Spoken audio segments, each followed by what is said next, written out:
Hey guys, we're here at our newest acquisition in Houston, Texas, actually Kingwood, Texas.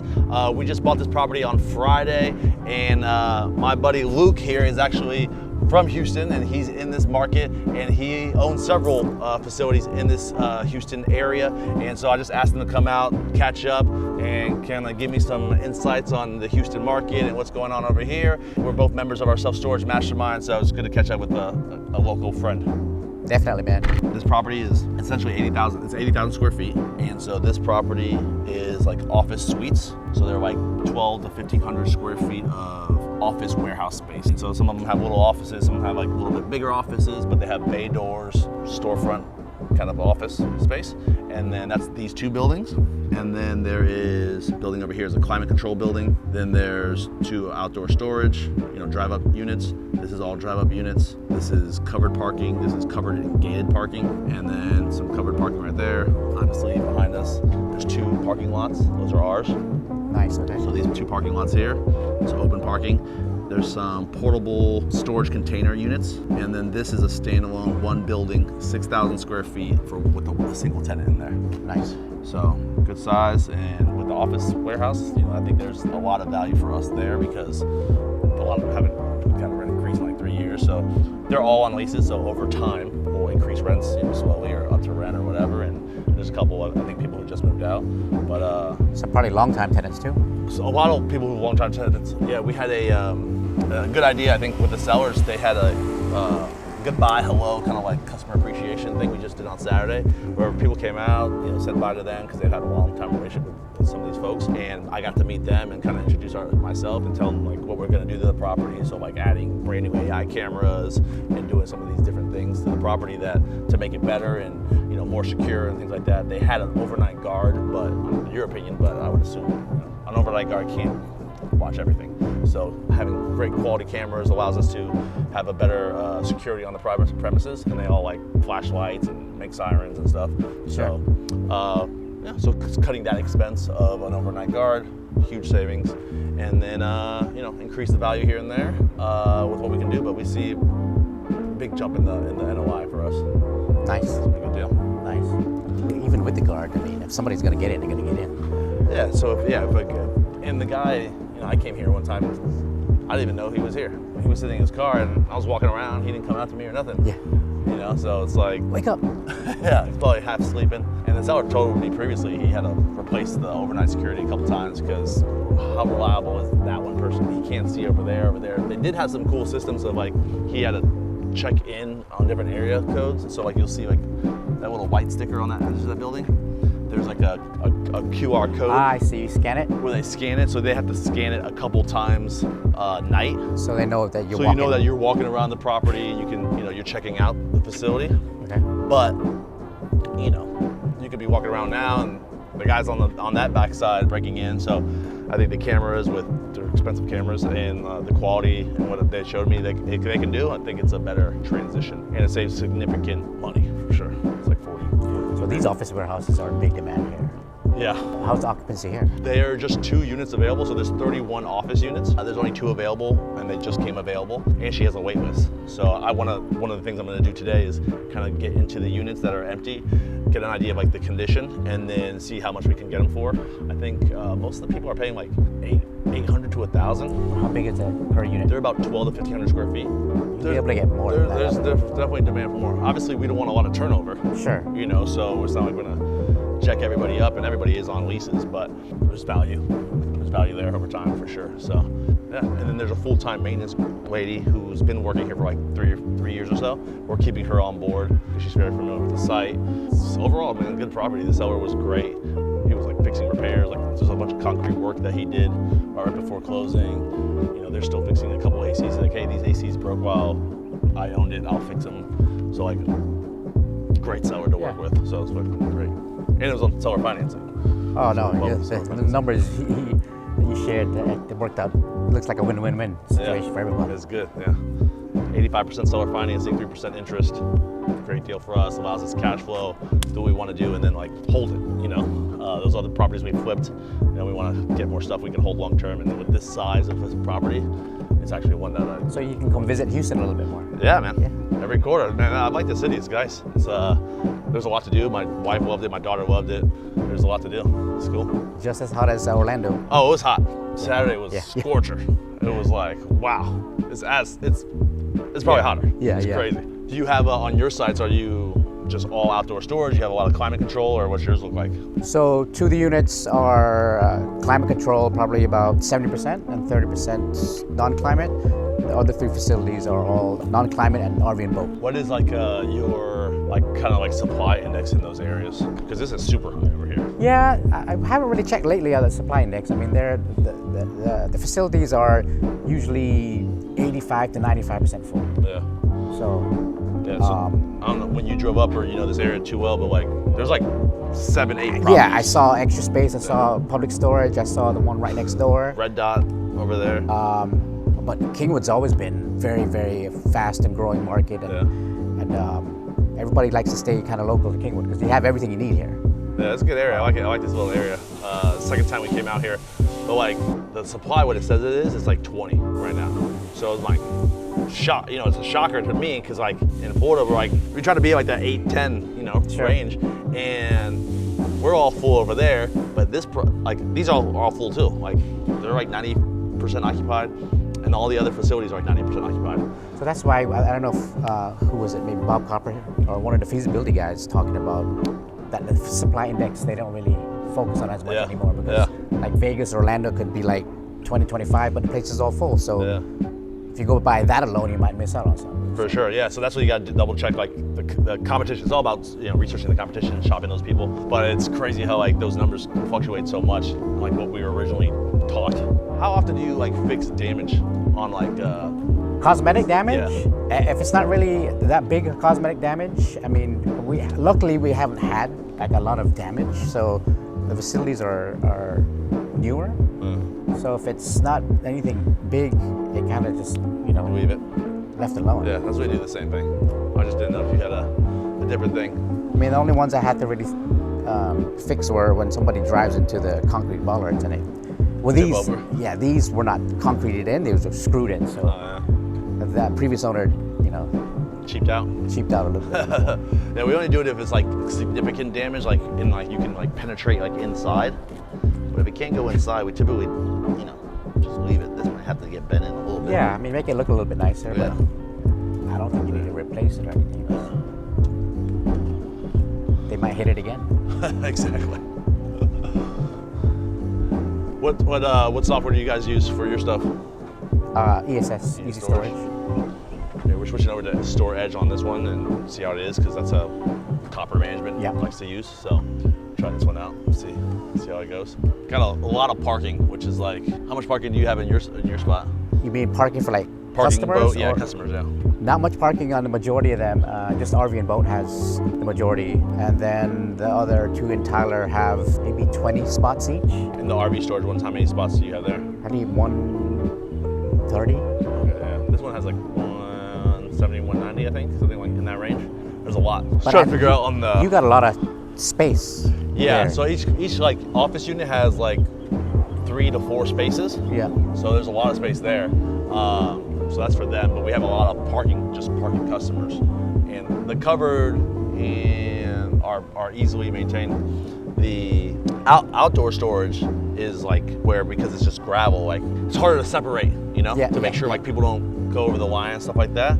So I didn't know if you had any tips on that. What we're gonna do is probably put on the post reflectors to make sure they stay in that line. That's the only thing we can get. So I've seen people put the reflectors on the fence itself. Yeah. And then they have these little they look like fishing lures on the bottom. It's like little flags that come out of the floor. And I don't know if you have the little medallions that you could put on the ground that you cover with gravel. I think they're part of that system where it's plastic, but they fill it with gravel and it kind of holds it up. Yeah, the little almost octagons. Yeah, And I think they fit it in those. But that's the main thing I've seen now because ours are marked pretty well. Is yours concrete or is it gravel? Gravel, but we have enclosed that is concrete. Yeah, so I don't know if one thing I know he did at the one spot over here is he added more covered, and so I'm gonna message people in the who use outdoor parking and see, would you want to pay more? Would you pay this for covered and add covered over time? Do you guys do anything like that? So the RV and boat in Tyler has probably another good 3 acres that we can expand. Oh shit. So the real demand is the enclosed boat Yeah. storage, is like 14 by 30, kind of similar to these sizes, a little bigger. So we want to expand those for sure. There's a part that is connected to a covered storage, so we'll cover the uncovered part, and then put some more covered and then open. Yeah. I think people will pay especially in this Texas heat, Florida heat, they'll pay extra for covered. Yeah. There's a lot of like nice RVs out there. Yeah. In that lot. So it's like there's got to be demand because like It just gets they're beat super up. Nice. Yeah, it gets really beat up. Yeah. And then people want to go in and prepare their trip. They don't want to be in the rain. Yeah. So yeah, I would see, you should get good feedback, I would think. Do you see like a big like what kind of like difference do you see in prices? Do you know? So like my outdoor parking is like $55, and then if you go to covered, it's probably $145. What who do you use to build? Do you just use like a local contractor, or you will use like Baja or?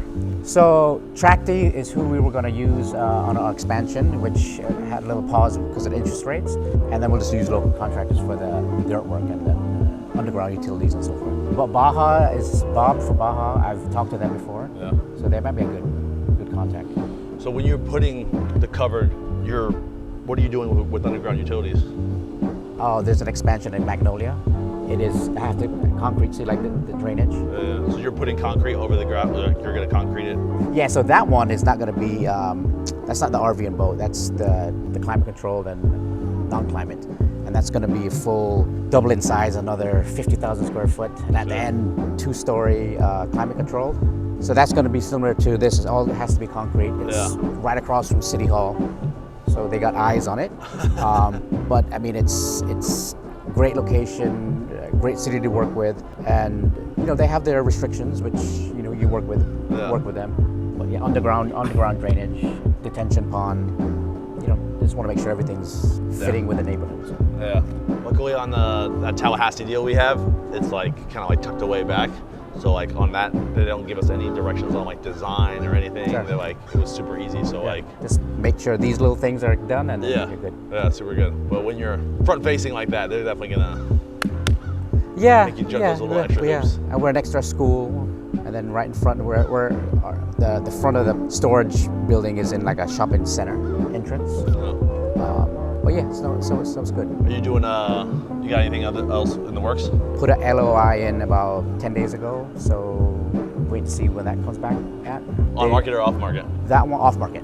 Nice. That's in Tyler also, so we'll see what happens. Do you hit up a lot of like, there's so many facilities around here that are like mom and pop, so like I want to like super be aggressive on like buying properties close by. Do you like do anything like that, or like trying to like buy more around the ones you already have? Yeah, we try to do economies of scale because we're up in Tyler because we remote manage too. Yeah. I'll try to get as many as I can so we can do all the work that's necessary, site visits all in that one area. Yeah. So I have Houston, kind of Beaumont area, Orange, and Tyler. So anything in between, I would look at. Yeah. Because it would be on the drive up, drive down. Now, if, I wouldn't go like 4 hours west of Houston because I got nothing out there now. But if it's big enough, then it makes sense, right? Yeah. For me, that's why I got this one because it's big enough. Big enough to make sense. Oh, this is a nice one. Yeah, it's good. He took great care of it, so it's like but yeah, super easy for us. The market's going to be interesting. I mean, if we can just keep on picking them up like you did this one. Yeah. Mom and pop ready to retire. Yeah. They understand seller financing. Works for both parties. Change over to the new owner, and I think the tenants really appreciate what you did because a lot of times, sometimes the tenants don't even know this thing was for sale or that it even changed hands. Yeah. So right up front, he's like, "Here, I'm transparent. This is what's happening. Here he is." And yeah, it was their idea for the customer appreciation day. I thought it was great. I was like, that's a great idea. I brought my family and stuff, so they got to meet my wife, my daughter, stuff like that. So that was cool.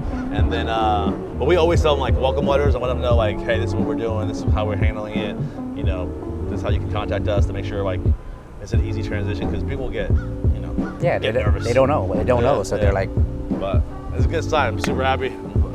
So these are covered. Okay. So they can enter or exit through this gate, and there's another gate on the other side. so they can come in one side and leave this side if it's easier for them. Right now, it's the keyed. I was trying to see if I can make any of these, automatic, but it makes it tougher. Yeah, it's not that cheap either. And it's not cheap, yeah. So, but we want to see what we can do, but it seems like impossible. So we're just going to change out the locks to DaVinci locks and give everybody updated codes, because it's probably been the same code for a while. Yeah, they're probably used. They're just using. Get some more here in Texas, and maybe we can do something together too in the future. Yeah, awesome. Would love to. I don't know, because there's so much supply already, if it would make sense to add more buildings, like where the parking is, or just do the covered parking. Which covered parking obviously is quicker, cheaper, and I could probably still get a bigger bump. Yeah. And there's a lot of demand for parking. I don't think a lot of these other self-storage facilities have parking either. So it kind of like allows us to. Yeah, and then Kingwood, the big subdivision back there, probably has a bunch of restrictions. So. Oh yeah, that's what some of the customers I met on Saturday told me. They're like, we got HOAs over here, we can't move anything. So they wanted to make sure we were. And then to the east, you got the lake, so you can't really build more over there. To the west, you got another river, and then the highway, and you got subdivisions to the north and the south, a lot of commercial. So there's not a lot of big buildable pieces around. So the parking. There was nothing in planning that I saw, so that was a plus. But I didn't know if there's also like a lot more development coming in this area too. We looked around and called some people, but didn't see anything. Well, residential Kingwood is mostly built out for. Yeah, I thought so. For subdivisions, because my uncle he did a lot of subdivisions in there, and I used to do the land acquisitions for him. So yeah, that's built out. And we're talking about 3 to 5 mile radius. Yeah. You're so much supply. I don't know, like if anybody would build more. See, there was one over there that was just brand new, like that. I think there's the extra space one that's brand new. Yeah, and over here, that's just a different market. I think that's the Signorelli Brothers, but they have a big new one, but that's its own little market. That their pricing over there for that extra space is crazy higher than what we charge over here. Yeah. But obviously it's climate control and Class A. So are these on gross lease or triple net lease? So they're gross lease. So that's one thing that we're also gonna work on changing over when the leases come up, is get them not on triple net, because I think it might be too small. It's too small to like make it triple net, because they're not going to pay for taxes and insurance. It doesn't make sense. And the taxes are high here, so it doesn't even make sense to do that. So we just charge what makes sense and market rate, and then that's it. But have them take care of what's inside. What's typically typical, they take care of what's inside, and we take care of the exterior of the building, and that's it. So, and then every year you fight the taxes. Every year. We talked about that. Yeah, we talked. I gotta fight all 5 of them. Do you fight it like right now? So we just got the proposed new So taxes. I just sent in the protest last week. Can I see what that looks like? Can you send me that? Yeah. So And then what you want to do is ask for, I think it's House Bill 201 or 210, where you ask the appraisal district to give you their evidence. So now at least you can prepare your hearing, and they have to give it to you. So just make sure you ask for that. Sometimes they say, well, you got to put it in a specific form, but just follow up on that to make sure they give you their evidence and how they came up with that value. Yeah. That way you can combat your arguments on. Yeah, I've never done that. I've tried to hire a company to do it in Florida for some facilities, and I was like, I don't know, they like turned it down or something. They were like, it's almost like they said no, they didn't want to do the work. Here's what, I mean, usually I think the fee ranges from like 25 to 50% of the tax amount they save you. Yeah. But here's when you sign over, my thought was you signing over authority to them to settle on your behalf. What they think is a good deal on their end might not be a good deal for you. Yeah. They settle and then boom, they get their money and they're on to the next one. But I mean, that might not have your true best interest. Yeah. Because you're like, no, I'll take it to the next level if I need to. So that's why I personally go ahead and find mine. Yeah, the owner said the same thing. He said, like, you definitely want to go in person. Don't hire a company. Like, go in person, go there to their office and fight it. And so, yeah, if you can help me out with whatever you sent them initially, so I can kind of get an idea of like. Yeah, I can send that to you. That'd be great. But then also remember, your guy did a great job, so make sure you get tips from him. He sent me his stuff too, like what he sent in. So I got his, but I like to see yours too, and then kind of compare and mix it up. Match it, set them up together. Yeah. I mean, and it's good to go in person because you actually get that one-on-one. So the last time I went, I met with, I was getting ready to do the hearing with the residents where they have the board. And the appraiser's like, no, well, let's try to talk it out here first. I'm like, I'm ready to meet the board. And they want to, of course, settle. But I mean, the guy was cool. I had all my information well prepared. He's like, you do a lot better job than, how long you been doing this? Because you do a lot better job than some of these agents. And so we went back and forth, and one time he gave me an offer, and I'm going, I'll just take my chances going to the board. Yeah.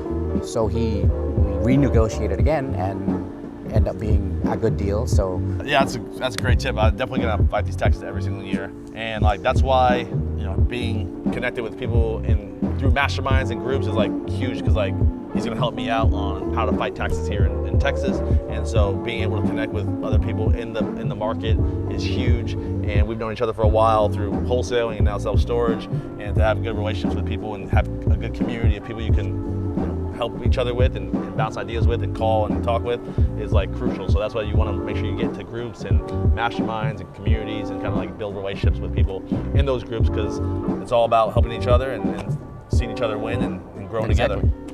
Exactly. If you want to be part of a community similar to the one we're in, we have our community, Creative Investor. We help you lock up deals, start buying assets with creative financing, just like we bought this property with 85% seller financing, and we're going to show you how you can do the same. Reach out to me. There's a link in the description. If you want to check out more about self-storage, you should check out what Luke's doing. Luke, where can they find you? So I'm on Facebook, Luke Wong, Instagram at Luke Wong 2000. Bang, bang.